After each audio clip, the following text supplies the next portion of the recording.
Hello, people. Andrew here, talking about comic books from a reader, collector, speculator, investor point of view, in that order of importance to myself. Today, well, actually, it was yesterday. I went to an annual outdoor sale from my favorite comic book store up in Barrie, Ontario. This is the third year they've done the sale, and it's $1 a book, or you can stuff a short box for $100. So I ended up stuffing three short boxes. This is box number one. A lot of the stuff, okay, so is very it's common stuff. There was no big surprises, nothing stellar. Just filling in some runs and buying a few odds and ends. Most of the stuff was collections that I'm working on or have pieces of, but there were a few little odds and ends that I didn't have before. So Excalibur, first one. Here we are, issue number 35. I once had the whole well, not the whole Excalibur run, but a fairly sizable chunk of it, and then I no longer do. It's not worth a great deal of money, but it was a fun story. The Chris Claremont, he likes to write a lot of the X material, and a lot of it's grim and determined and all that. Excalibur was really a light story, and I enjoyed it. I'm not sure exactly why I parted with it. Probably because I was doing a sort of a declutter, and as hey, these are not worth a great deal of money. It was just I've read the story and it's time to move on and get rid of them. But I felt like I'd like to reread that story because, as I said, I did find that it was a lot of fun. So these are a lot of the Excalibur books that I bought within the collection, within the sale itself, which was probably about, I don't know, $15,000 books. So there was a lot to choose from. It was busy. It was a beautiful day out there. It was busy. All the books, all the spaces were taken up. So I just went, randomly from pile to pile, picking up material. So some of these books, like this is an Excalibur run that I found, but there may be some more Excaliburs in box 2 or 3. So as you can see, I got a fair size of those things. Then we get into the Detective Comics. Detective Comics is a strange little run. It started in the Golden Age in the 1930s, went up to about issue 880, 881 or something. Took a break to do the new 52 from 0 to 52, and then returned back to legacy numbering with 934. Okay, so there's over 1,000 issues of Detective Comics. This is from the new 52 line. And there's no way I'm ever going to complete the Detective Comics run. I mean, it includes the first appearance of Batman, and even in the lowest of grades, it'll be, $100,000, $200,000 to get something like that. So yeah, that's just not happening. It would be interesting to see how far I can get with the collection itself, but the main thing is I like a Batman story. I think he's one of the most versatile superheroes out there. You can tell all kinds of stories with Batman and various scenarios. So I always look forward to reading a Batman story. And in Detective Comics, he's the primary character. And there were some nice books in here as well. So this is, a large issue in number 27 as an anniversary type of issue. So I look forward to reading this stuff at some point in the near future, because as I say, I am a fan of Batman and Detective Comics. It's actually been a pretty good run. I like with this many books, you get all kinds of different covers, all kinds of different artists. So I look forward to that. And then when we return after this is the new 52 stuff, this is back to the legacy running numbering. This is the a variant of issue number 999. And then we get to issue number 1000. Now the cover price on this one is about $10. So I'm getting it for $1. That was pretty good. Actually, it worked out to about 70 to 80 cents per book. Which is pretty cheap. So this would have normally cost you 70 or 80 cents. And I bought 2 copies because the second one was this white cover one. This is, I believe, the first white cover that I own. And my son said, what is this with a white cover? And I said, well, because you can take it to a convention and you can get an artist to draw on it and do a Batman cover, so you have your own personalized Batman cover. That's batch number 1. Give me a second here.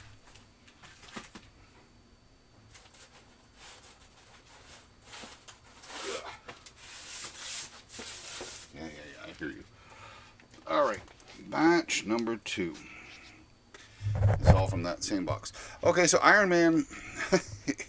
Iron Man went through another really odd way to collect this book. The first 3 series of Iron Man were fine.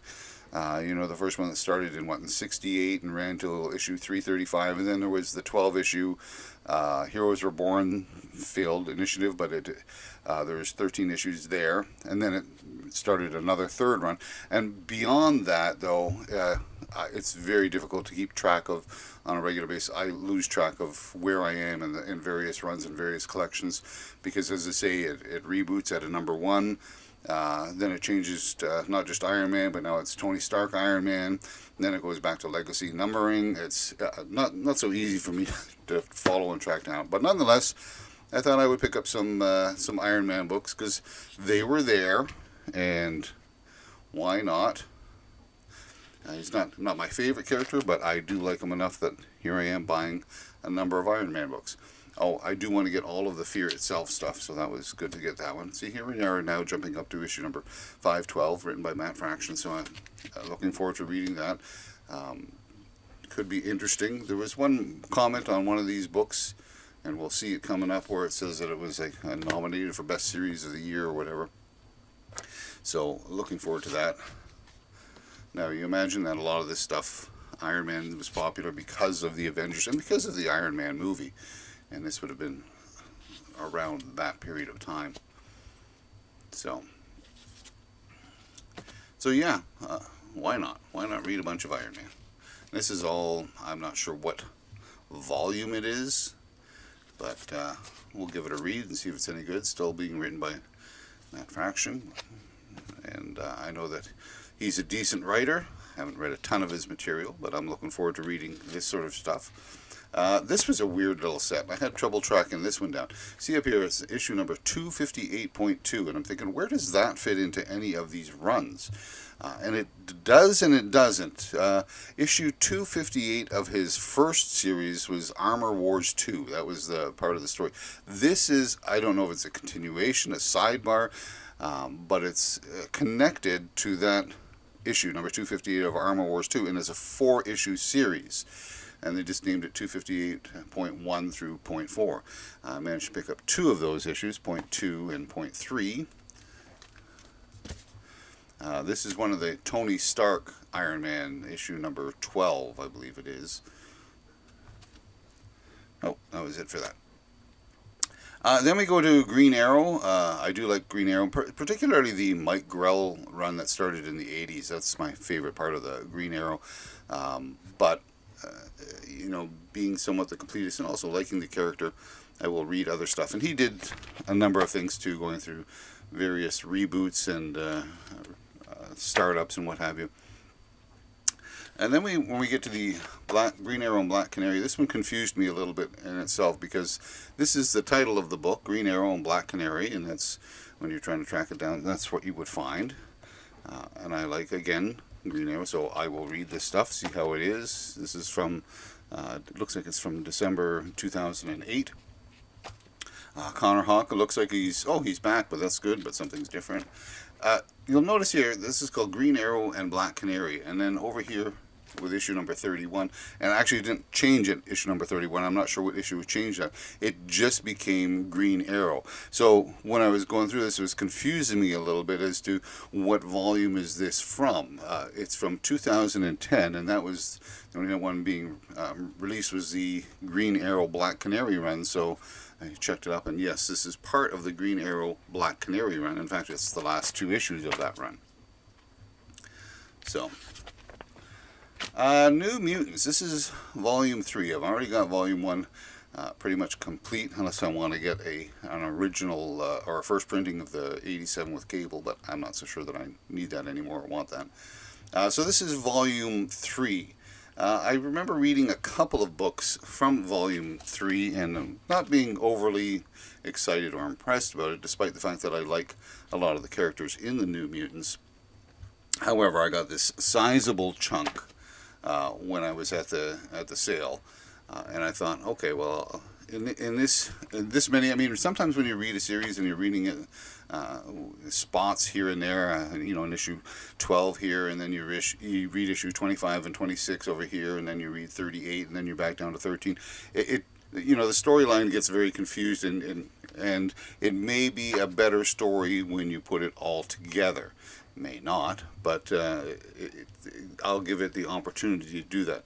Once again, because I do like the New Mutants and a lot of the characters in there, and again, being somewhat of a completionist, I will hunt down these books. And as I say, look at this; it's a sizable chunk, and I think there are still more New Mutants books in box 2 and 3. I have a checklist, and I was going through. I didn't go through the checklist. It was just too busy to go flipping back and forth through the pages of my checklist, because my checklist is all over the place and it's very disorganized. It's all there. It's just disorganized. So I ended up getting a number of New Mutants titles that I already had copies of, but I weeded those out of here, so that these are just the newer books that I'm adding to the collection. And they all get rebagged and board once I'm finished reading them. And I do read every book that I buy.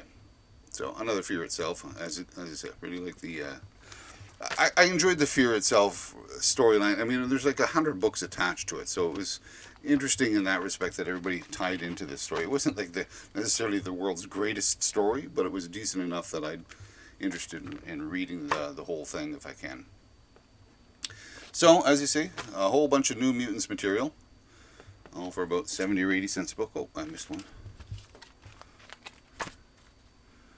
Here we go. Give me a second here. And I get another batch.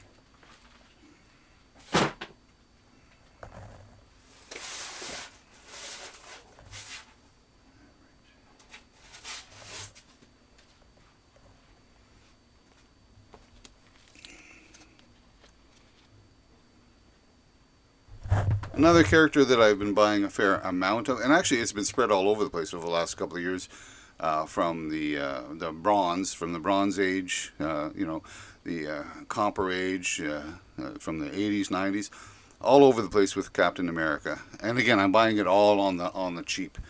There's a lot of Captain America titles that go through the same sort of thing that Iron Man did, where it's easy to follow for the first few volumes, and then it just really goes all over the place, and they change different titles, different, there's Captain America, there's Captain America and Bucky, there's Steve Rogers Captain America, Sam Wilson Captain America, and then a whole bunch of little mini-series and one-shots. This is a one-shot here.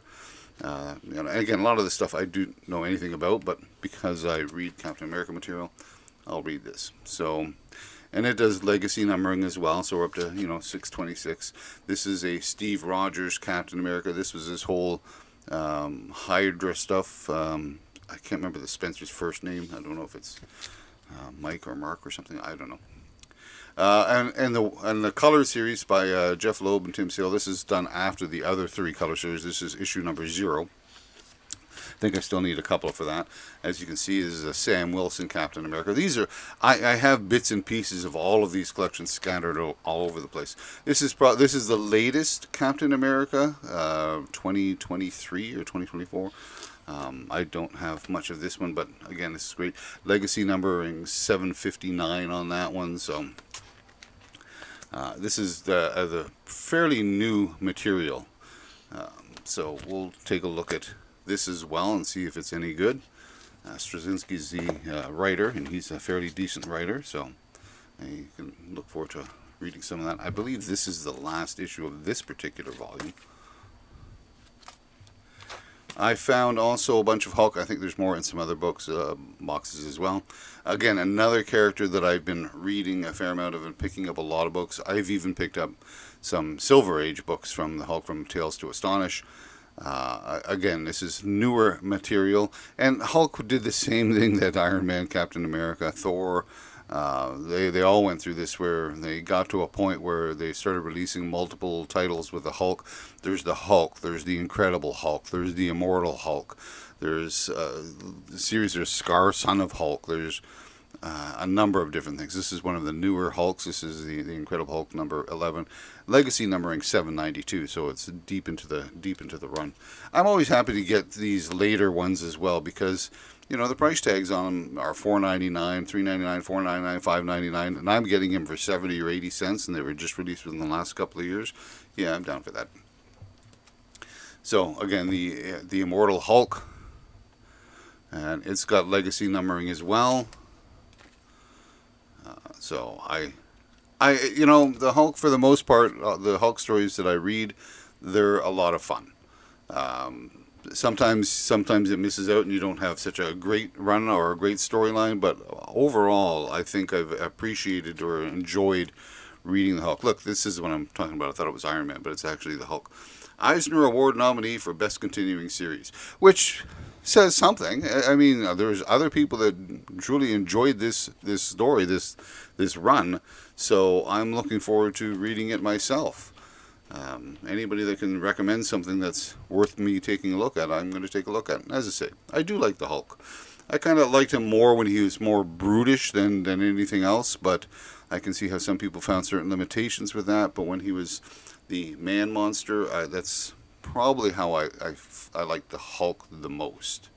So, and these are some very decent covers. I like these covers too. They're exciting and well rendered. All right, next batch.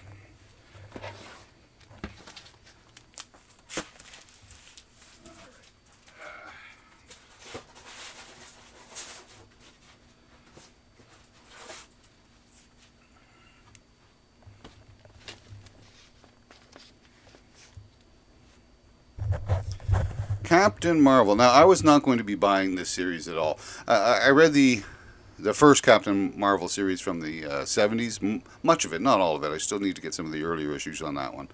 Actually, a fair amount of the earlier issues. I got about half of that series. So it was fine. But I wasn't necessarily keen on reading any more Captain Marvel stories. However, it's written by Peter David, and unfortunately, Peter David passed away this year, and Peter David, I find to be, he's one of my favorite comic book writers. I haven't read any of these books, so I can't say if he's just my favorite author overall, but as far as writing comic book stories, he is one of my favorite authors. I've liked a number of projects that he's worked on, the Incredible Hulk and the X Factor. So when I discovered that he was the one that wrote this Captain Marvel run, I said, well, because I like the writer so much, I will buy this run. So there's a couple of issues that I got here, but I know that in one of the other boxes I got a larger chunk somewhere else. Catwoman, again, changes up with it. Even DC had the problems with it, but this was an exciting thing. I liked the Catwoman stuff that I've read.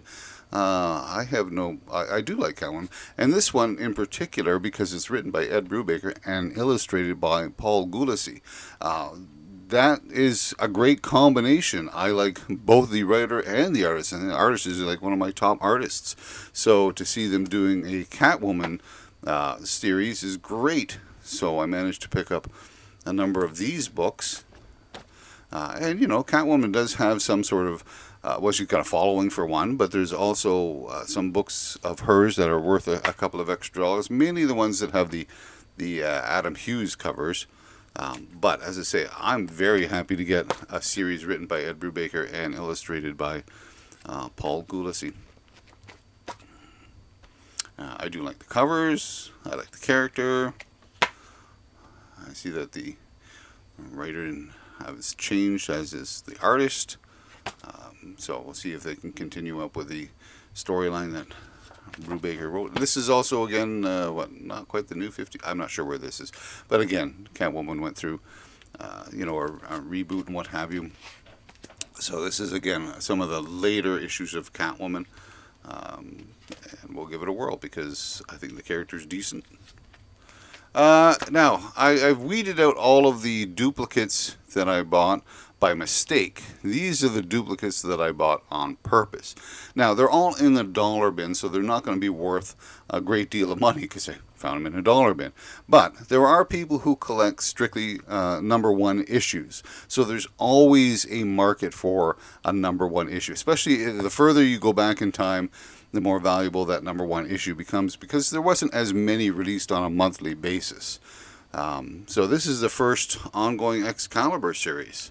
So I like that. This is the first ongoing Green Arrow series. I have seen this one in dollar bins, but I've also seen people trying to sell it for $10. So even if we got $10 for it, well, that's not going to buy me a yacht. It'll buy me a nice sandwich. So, you know, why I bother buying something that's going to be so small, I don't know, but I do anyways. It just seems fun and exciting, and ooh, look, I got another number one. So, and this is, again, the Hellstorm. I think it's issue 20 that's actually got some value, but not so much this issue number one. But this one has, again, it's an issue number one. It's a Hellstorm. It's also got the feature of being a gimmick cover, because it's on what they call parchment paper, and it's got red ink.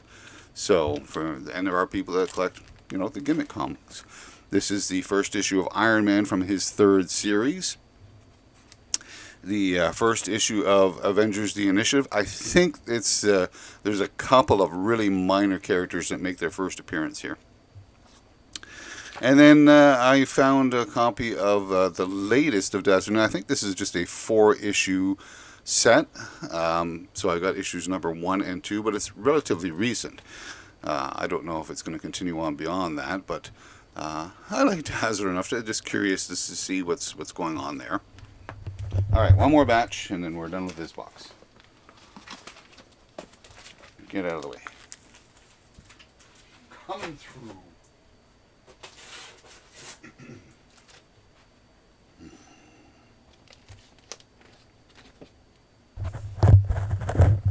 I'm a big collector of Fantastic Fours. If you didn't know, I have a great deal of the issues, and as far as more modern day material, I'm missing pieces out of the Dan Slott run. This one I actually have a copy of, but I don't have this variant. And again, I'm not really big on buying variant copies of things, but if I can get one for 70 or 80 cents, I will add it, especially for a collection as detailed that I have as a Fantastic Four. So this was a good find. And this one is one of those issues I did not have, which I now have. I did a video not too long ago, I don't know if it's been released yet, about the Future Foundation, and I was missing issue number 11. Unexpectedly, I thought I had it, but now I do have it, so now Future Foundation is a completed collection. Whenever I can find a little bit of Ghost Rider stuff, that's always a lot of fun. So, picked up a Ghost Rider book. And here's another one that I pick up bits and pieces. This was the only Hellblazer that I found in all of those books. Now, I imagine somebody else got to those bins first and picked up a bunch of Hellblazer material. This was like a leftover, and it's like, that's fine. I mean, it's a character that I'm interested in, stories I'm interested in. I'll pick it up piece by piece. This was a surprise to find. It was Clive Breaker's Hellraiser. It was only a 20-issue series from Epic Comics. Not so easy to find. So getting issue number 14 and number 17, that was kind of nice. A little bit of a surprise. This is a brand new title to myself. I've read a fair amount of the Warlock and the Infinity Watch. I don't know what this Infinity Watch is all about. I think it's like a 5-issue series, but we'll give it a shot. I found issue number 1 of Multiple Man a few months ago. It's a 5-issue series. I managed to pick up issues 2, 3, and 4. So again, I'm pretty happy about that, because I like this character. It fits in well with my X Factor collection. There was really nothing as far as, no, really, there wasn't much in the way of Silver Age at all. And this is the only Silver Age book that I got from the whole day. And you can see it's all beat up, it's missing a corner and stuff like that. But for like 70 or 80 cents, I will buy a Kid Cold Outlaw issue number 123 for that price.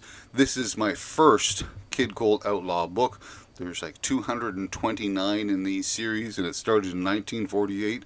I don't have any plans on building it or collecting it, but you know, this is how it starts. You buy one stray issue, and then the next time you're going through a book, you'll see a Kid Cold Outlaw, and you'll pick up that one as opposed to the Outlaw Kid or the Ringo Kid because, oh, I've already started that collection. Yeah. This, I think, is just, I believe I needed it's a variant cover, I believe. More Avengers stuff. This is the Mighty Avengers. I didn't have this particular issue, so getting that is good. Black Widow's had a number of miniseries. I've got the first couple that they originally released, but there's a lot more after that. I like the character enough. I mean, I'm not dedicated to finding all of the miniseries, but I'll pick it up piece by piece and put it all together. Nice to find a copy of Marvels. This is book number 4. I have the trade paperback to read the story, but it's nice to have one of the original set from that series. It was a really good series, Marvels. It's probably worth a read again. And finally, from this box, you know, Marvel did their version of sort of Classics Illustrated, and here's issue number 21 with Master of the World. I have no desire to collect that whole series, but I will pick up pieces here and there because I do find it interesting. It's an interesting concept. That's it for box number 1 of my shopping at the sidewalk sale this year. So soon enough we'll do box number 2 and then box number 3. Until then, be good to yourself, be good to others, and we'll talk again soon.